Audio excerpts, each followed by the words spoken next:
Здравейте, уважаеми слушатели, зрители и почитатели на Древен Египет. Тези, които не ме познават, ще научат моето име. Казвам се Любомир Петков и от над 22-3 години се занимавам с проучвания на древноегипетската космогония и божествения пантеон, предимно Старото царство и преддинастичният период. От днес ще започнем една малка поредица. Ще се стремя видеята да бъдат кратки, да не ви отнемаме много от времето, но за сметка на това много съдържателни, за да ви запозная с част от божествения пантеон на Древен Египет, само че през нова гледна точка, бих я нарекал през метода на Джеди Диех, името под което издавам своите книги. Днес ще ви разкажа за бог Мин. Ще ми позволите да чета, защото текстът е прецизиран и изключително точен и коректен, да не се впускаме в пространствени и излишни обяснения. Благодаря за вниманието. Стълбът, който укрути хаоса. Непознатата история на бог Мин. Представете си, че се намирате в самото начало на времето. Няколко наоколо няма нищо, нито земя, нито небе, нито слънце. Само един безкрайен бушуващ и тъмен океан от пълен хаос, който древните египтяни наричали Нун. В този абсолютен мрак няма посоки, няма ориентири. Хаосът е плашещ, защото в него няма форма. И изведнъж след тази празнота се появява той. В най-древните сакрални рисунки, край пустинния град Коптос, създадени още преди фараоните да построят първата пирамида, хората са изобразявали странна, изправена мъжка фигура. Това е бог Мин. Но ако погледнете отвъд първосигналното стряскане от неговия огромен, символичен фалус, пред вас ще се разкрие не биологичен разказ, а първият в историята космически инженерен проект. Първият забит кол в пустинята. Древните хора са мислили с мащаба на космоса. Когато са изобразявали Мин с изправено тяло, под прав ъгъл, спрямо Земята, те са искали да кажат едно. Тук хаосът спира. Мин е първичният импулс.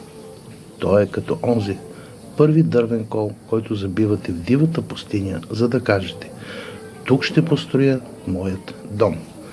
В езика на Древен Египет този импулс се крие в звука Дж.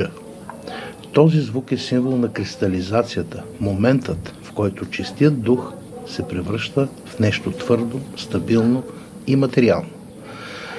Мин буквално пронизва хаоса и поставя границата Джер, която изтласква тъмнината назад. Той създава безопасно, затворено пространство, в което живота изобщо може да започне да съществува. Къмшикът, който завихри Вселената. Ако се загледате в статуите на Мин, ще забележите нещо странно. Дясната му ръка е винаги високо вдигната нагоре, а в нея той държи къмшик. Защо му е на един бог на сътворението къмшик? Не, той не наказва никого. Погледнете го като космически инструмент. С това ротационно движение на рамото си, Мин започва да върти невидимата субстанция на Вселената – ефира, или нейната душа, както в Древен Египет тя е наричана Ба. Всеки микроимпулс, всяко завъртане на къмшика превръща суровият хаос в перфектен космически ритъм и закон. Това, което египтяните по-късно ще нарекат Маат, вечния ред и баланс в Вселената. Това е моментът, в който времето тръгва напред в своята вечна линейна нишка Джед. Стените на космическия дом. Накрая Мин поставя покрива на това новородено пространство. На главата си той носи корона с две огромни успоредни пера. Тези пера не са за украса. Те са символ на фланговете, на външните страни, Джеру на нашия свят. Те фиксират изтока и запада, небето и земята. Те са крепителите, които държат Вселената цяла, за да не се срути обратно в океана на хаоса. Така Мин се превръща в архетипа на битието. Той е онази вертикална ос, която удържа нашият свят стабилен.